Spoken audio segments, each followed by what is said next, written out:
Hey y'all, so I figured out how to screencast, so I can explain a little bit more thoroughly how I want you to do the work, okay?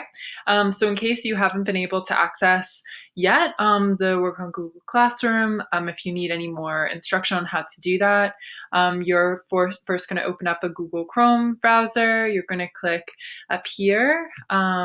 This tells you what account you're signed in to Google using right now.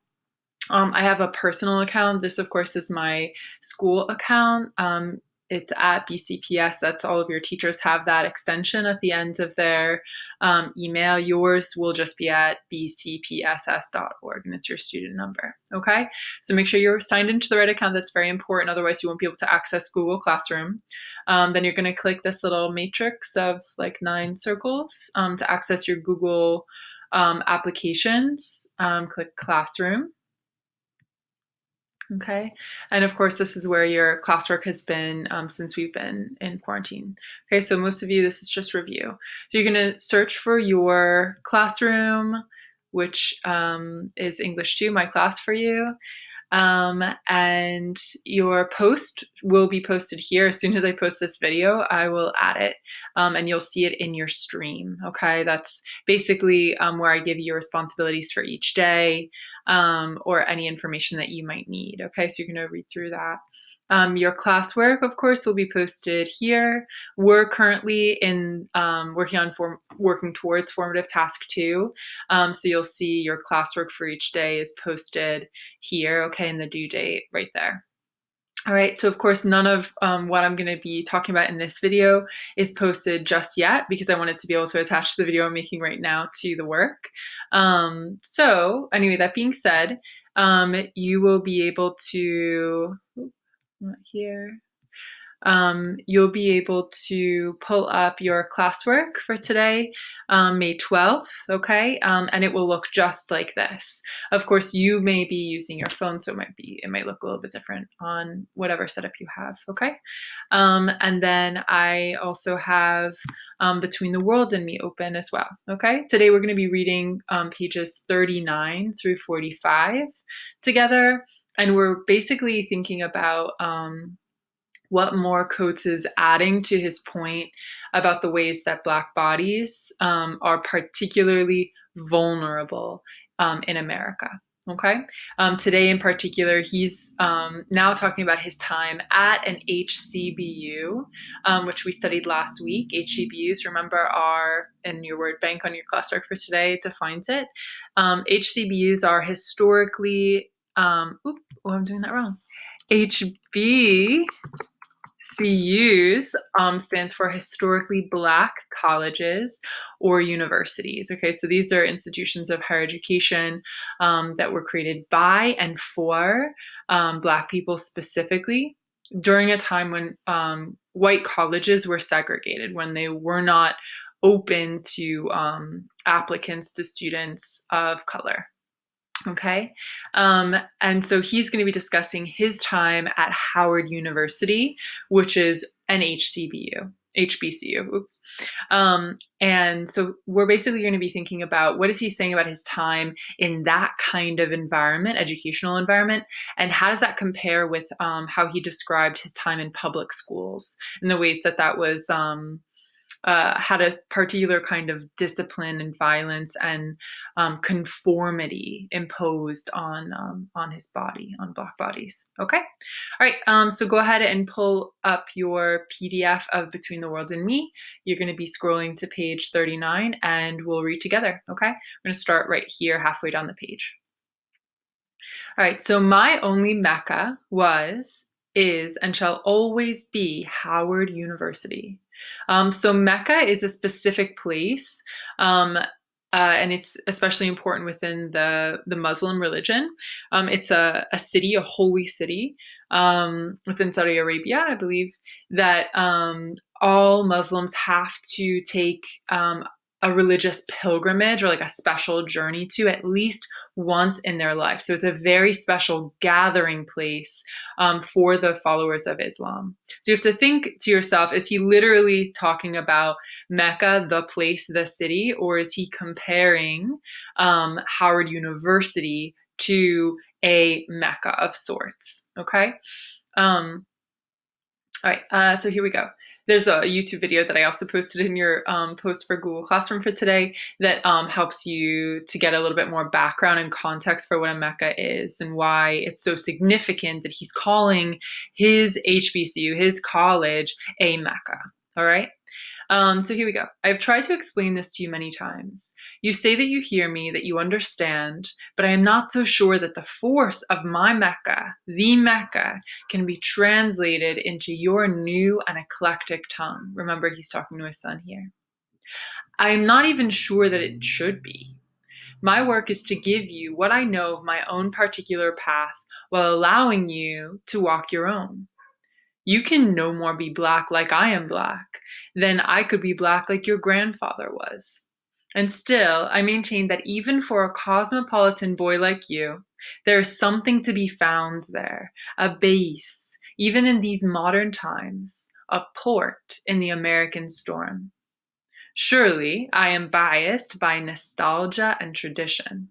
Your grandfather worked at Howard, your uncles Damani and Menelik, and your aunts Chris and Kelly graduated from there.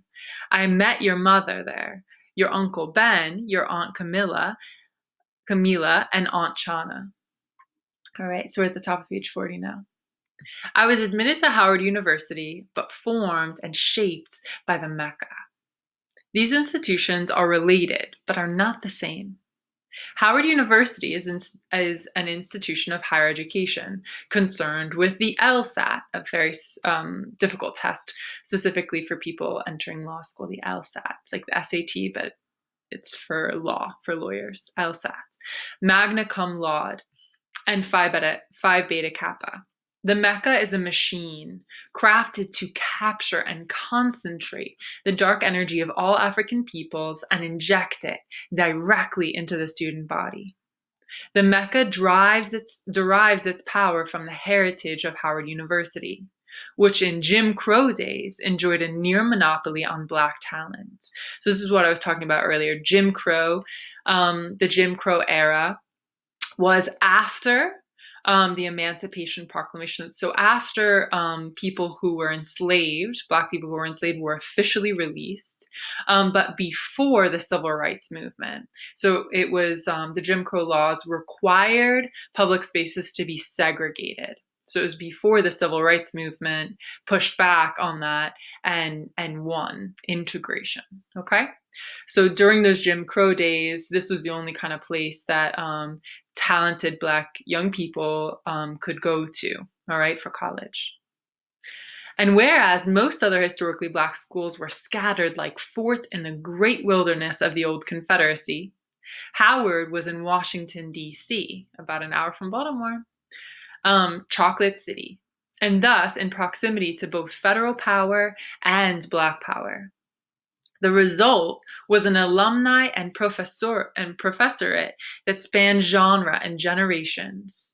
Charles Drew, Amiri Baraka, Thurgood Marshall, Ossie Davis, Doug Wilder, David Dinkins, Lucille Clifton, Toni Morrison, Kwame Ture.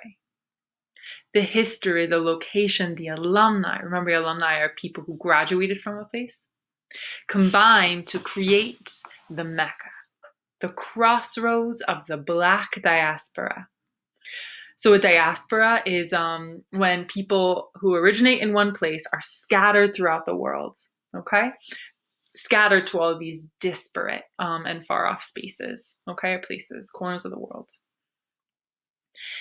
All right, so at this point, I'm starting to realize that there's definitely some differences between how Coates describes his time in public schools and how that's different from his time at the Mecca at Howard. Okay, and so that's what our classwork is for today. Like, what more is Coates learning about what it means to be Black? How does this expand? How does this grow? How does this shift or change during his time at Howard at the Mecca? All right. And furthermore, how does that contrast with his time thus far, with his time in public schools on the streets? Okay. So I have my model here in the first row. You're going to be completing row 1, 2, and 3 rows after that, as well as your exit ticket. Right? And your exit ticket is all about what does this section add to Coates's overall argument about what it means to be Black in America. Okay, what more is he adding to his argument here? All right, so yeah, I'm realizing that it sounds like at his HBCU at Howard, he really started to experience some shifts and some growth in his ideas of what it means to be Black, what it can possibly mean to be Black, what that looks like. So first, in my first column, I'm writing my explanation of what I'm noticing about how his ideas are expanding or shifting. I'm giving evidence, and then I'm explaining how that contrasts, how that differs from what he said about his time in public schools. Right? So for the model, I wrote that Howard University is described by Coates seems not to want to like squash or constrict the energies of students of color like him, as his public schools seem to, but to propagate them, to expand and grow and concentrate their energies. All the different variations in what it means to be Black, all those different forms. Excuse me. All the different forms that took after the diaspora, after the sprinkling and spreading of Black people around the world, it seems to be accepted there and to be celebrated, right? So my evidence for that, I put in the second column. For instance, Coates writes that the Mecca is a machine crafted to capture and concentrate the dark energy of all African people and inject it directly into the student body. Okay, this is quite a bit different than the ways that public schools taught him to very carefully control his body, to ask for a bathroom pass, how to hold his pencil in his hands, how to discipline and conform to these very rigid rules of what was acceptable in public school. It sounds like college has been much more expansive for him. Okay. So I wrote in that third column, what is this contrast between college and element or public school? So Coates' time in public school seemed to produce two different outcomes for Black students. Either they were a compliant student, well-behaved with good manners, or option number two, they became a kid who is pushed out of the schools, right? Who has to posture and defend himself against their vulnerability in the streets, right? Through their behaviors, through what they wear. We read about this in the chapters leading up to this point. The streets and schools seem to demand conformity to one of those two tracks rather than inviting and cultivating variety and diversity and expanding the Black identities available to young people. Okay? So it's this idea of like conforming to one way of being Black, of one way of being, of acting, of looking, of behaving, versus inviting all of this variety, all of this diversity to the different ways that one can be Black. All right. So that's what I identified for my first row. All right. So let's keep reading. We're at the bottom of page 40. Okay. Remember, we're reading up to page 45 together. All right. You're going to be looking out for 3 more moments where you notice what Coates has to say and what Coates is thinking about what it means to be Black is expanding, is growing, or shifting, changing in some way. And how does that compare to what he had to say about public schools? Okay? All right. I first witnessed this power out on the yard, the communal green space in the center of campus where the students gathered, and I saw everything I knew of my Black self multiplied out into seemingly endless variations.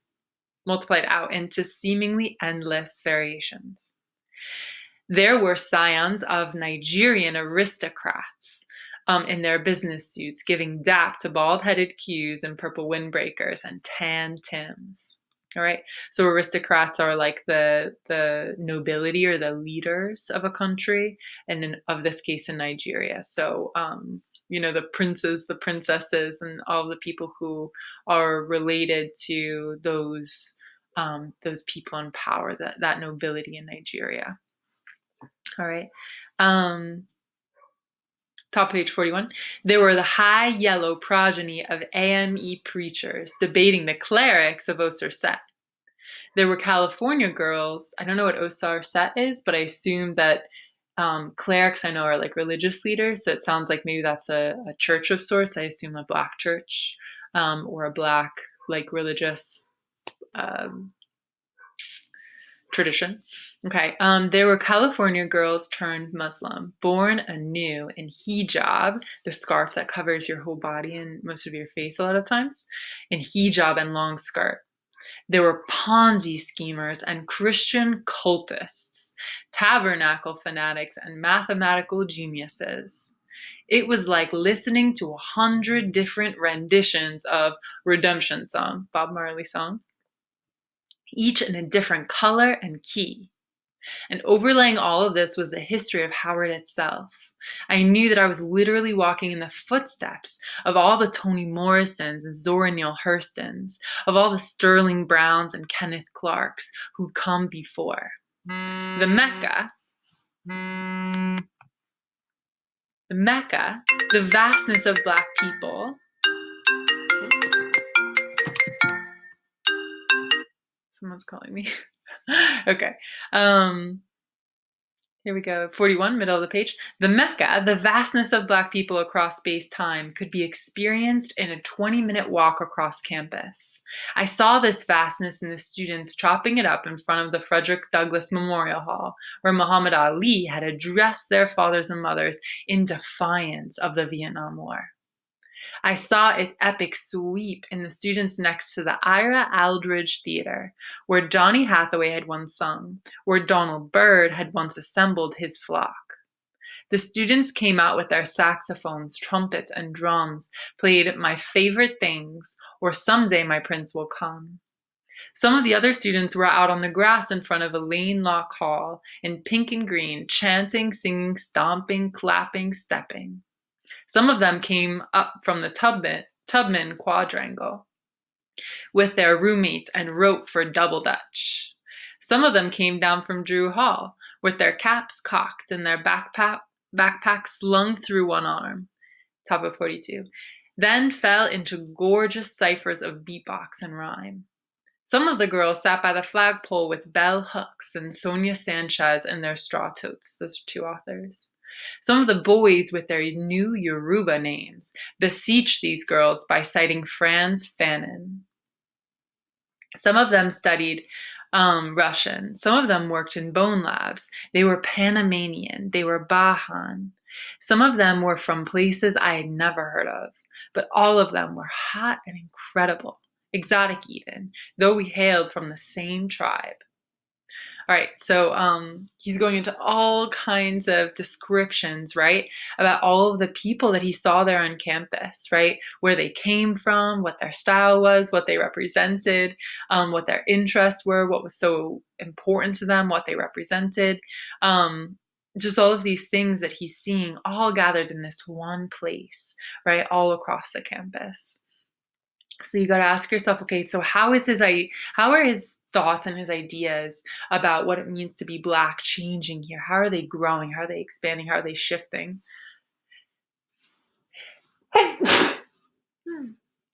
Excuse me. All right. So you might want to add a row to your capture sheet based on what we just read. Okay, so we're on page 42 now, the second paragraph. The Black world was expanding before me, and I could see now that the world was more than a photo negative of the people who believe they are white. White America is a syndicate, something that has all come together with the same goal or purpose in mind.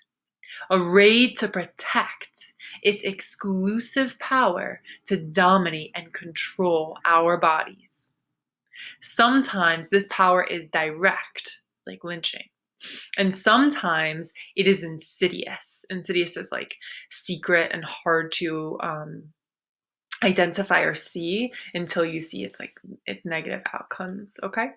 Um, so that's like redlining, where you have people who can only get mortgages from the bank if they are Black in areas that are Black, right? To ensure that places stay segregated even long after those Jim Crow laws um, were abandoned. Okay, were made illegal. All right, so here we go. But however it appears, the power of domination and exclusion is central to the belief in being white. And without it, white people would cease to exist for want of reasons. There will surely always be people with straight hair and blue eyes, as there have been for all history. But some of these straight-haired people with blue eyes have been Black. And this points to the great difference between their world and ours. Okay, who is he talking about when he's saying their world versus ours? And how he's saying that someone with straight hair and blue eyes can also be Black. So I'm pretty confused or curious about what exactly he's saying here. Let's keep reading and see if we can figure it out. All right, we did not choose our fences. Is he literally talking about fences, or is he figuratively talking about fences?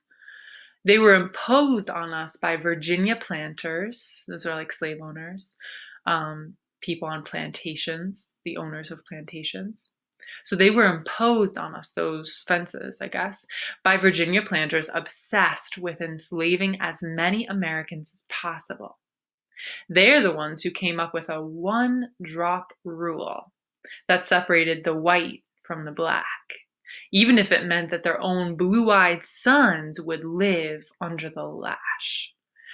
So if you're not familiar with the one drop rule, that's the idea that if you have but one drop of Black blood running through your veins, so even if you only have one great great great great grandfather who is Black, technically you are Black. And so the only way that you can be white is if you are pure white as the driven snow. Okay? And he's saying, I guess, that rule means that their own blue-eyed sons, whose sons? Looks like those Virginia planters, those plantation owners. Even if it meant that their own sons would live under the lash. You have to ask yourself, okay, who are the mother? Who are the mothers, or who is the mother of those sons? All right. Top of 43. The result is a people, Black people, who embody all physical varieties and whose life stories mirror this physical range. Through the Mecca, I saw that we were, in our own segregated body politic, cosmopolitans. So he's saying like all of these different physical varieties and variations of people, of Black people, right? That although they might exist in their own kind of segregated pockets on the Howard campus, he's saying that they were all cosmopolitan. Cosmopolitan is like describes the kind of people who live in cities who are exposed to lots of different cultures and ideas and beliefs from all around the world. So it's a cosmopolitan place, Howard is. So he's saying the Black diaspora was not just our own world, but in so many ways, the Western world itself. Okay? So you have to ask yourself, what is he realizing about Black people, not only at Howard, but in general? What is he saying about the variations here that he encountered in his time on that campus? And what did he learn about the Black world in America and outside of it globally? Okay. Second paragraph in 43. Now the heirs, right, the people who inherited those Virginia planters' traditions, could never directly acknowledge this legacy or reckon with its power. And so that beauty that Malcolm X, right, pledged us to protect, Black beauty, was never celebrated in movies and television or in textbooks I'd seen as a child. Everyone of any importance, from Jesus to George Washington, was white. That is why your grandparents banned Tarzan and the Lone Ranger cowboy TV show, and toys with white faces from the house. They were rebelling against the history books that spoke of Black people only as sentimental firsts. First Black five-star general, first Black congressman, first Black mayor. Always presented in the bemused manner of a category of trivial pursuit. Right. So why do you think his grandparents were banning these kinds of things from the house? Tarzan, where um, the white man encounters the native, darker skinned savages, right? Similar to what we read in Heart of Darkness. Okay. Why did he ban these cowboy movies, Lone Ranger? Why did they ban toys with white faces? Okay. What is the point that he's trying to make here? Okay. About all of the movies, the television shows, the textbooks that he'd seen as a child, the world that he lives in, essentially. And then also, do you think that that is your world? Were you surrounded by only white faces in the magazines and the TV and the movies and in the media that you consume? Is the same true for you? Okay. All right, let's keep going. Serious history was the West. The West, remember, is like the European, usually, traditionally, the white world, even though the West is no longer pure white. The West was white. This was all distilled for me in a quote I once read from the novelist Saul Bellow. I can't remember where I read it or when, only that I was already at Howard. Who is the Tolstoy of the Zulus? Bellow quipped.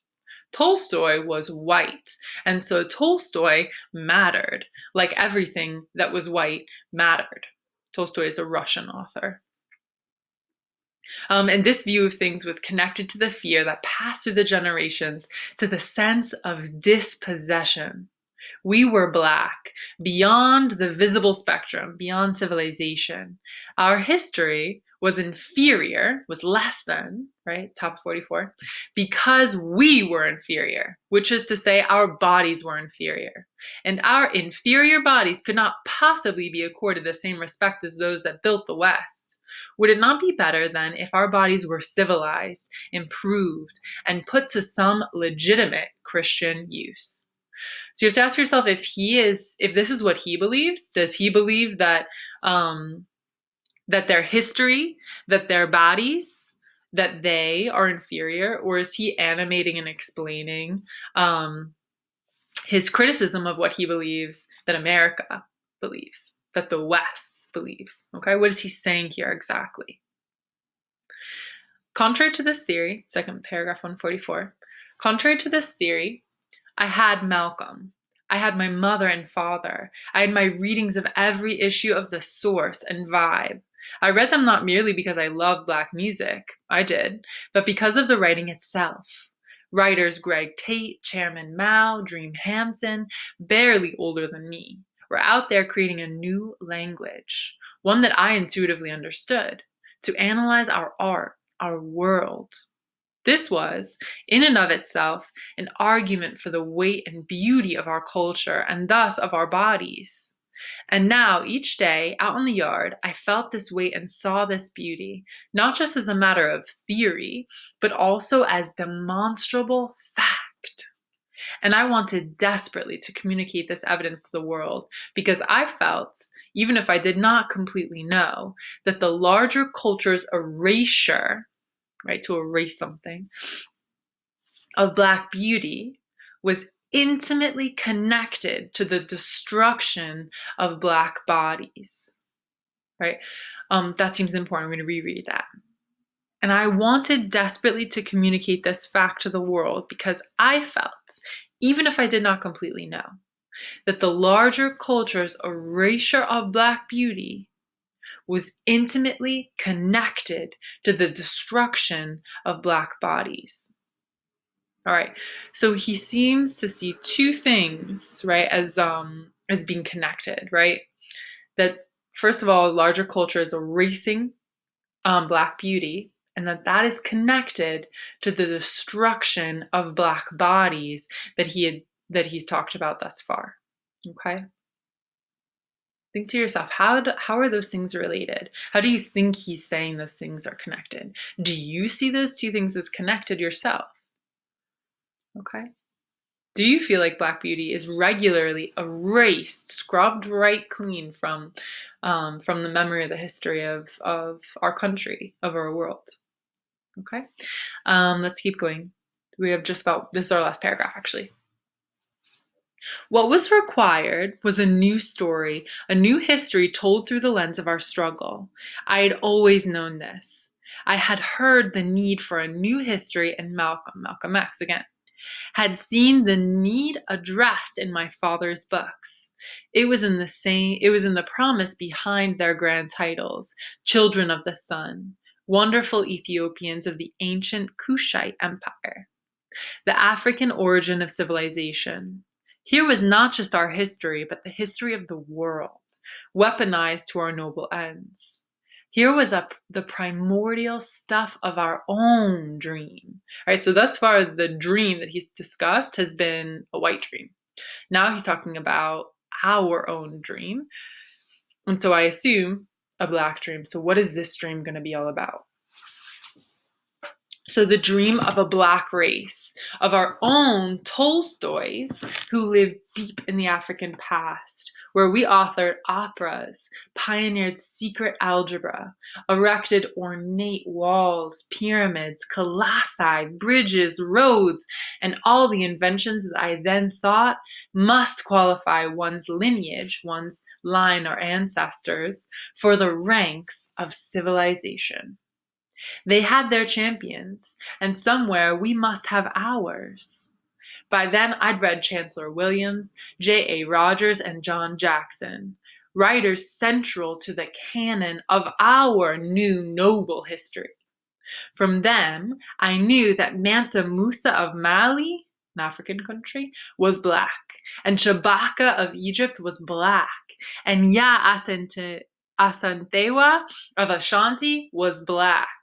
And the Black race was a thing I supposed existed from time immemorial, a thing that was real and mattered. All right, so that is the end of our reading for today.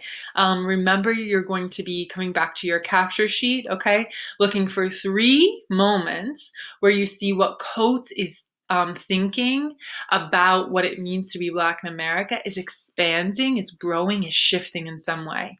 Explain what you're seeing he's realizing.